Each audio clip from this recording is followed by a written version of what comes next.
Я помечен войной, может быть, чересчур. Храбрецов жизнь нечасто ласкает. Я питомец Биноя, зовусь Байсангур.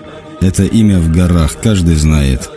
В этом ролике мы зачитаем вам некоторый материал, где упоминается Байсангур Биноевский, один из величайших храбрецов в истории чеченского народа, прозванный Таш-Адам «Человек из камня».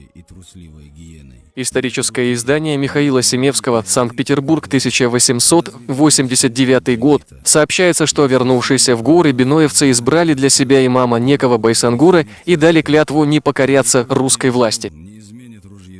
Дневник полковника Руновского, состоявшего приставом при Шамиле во время пребывания его в Калуге с 1859 по 1862 годы.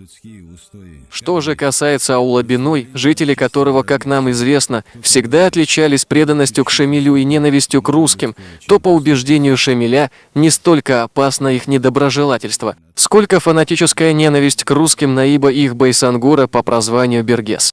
Восстание этого аула, если только жив Байсангур, неизбежно в награду необыкновенной храбрости и преданности делу Газавата. Байсангур получил от Шамиля 2 медали. Когда Гуниб пал, Байсангур поклялся всенародно не снимать своих медалей и не прекращать войны с русскими до тех пор, пока не слетит с него голова. Поэтому на преданность биноевцев тогда только можно будет положиться, когда не будет между ними Байсангура, но этого, кажется, иначе нельзя достигнуть, как с его смертью, потому что живым он едва ли отдаст в наши руки.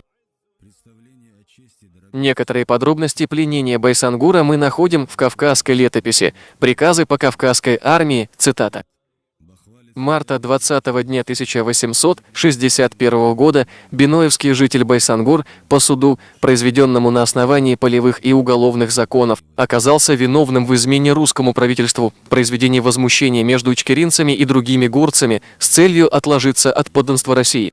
И в упорном сопротивлении с оружием в руках при взятии его нашими войсками, а потому я конфирмовал подсудимого Байсангура казнить через повешение, о чем и объявлено по войскам Кавказской армии. Подлинный подписал главнокомандующий генерал-фельдмаршал князь Борятинский. Людские устои, как быть? Представление о чести дробится. Кто-то думает, может чуть-чуть уступить, может быть кое-чем поступиться.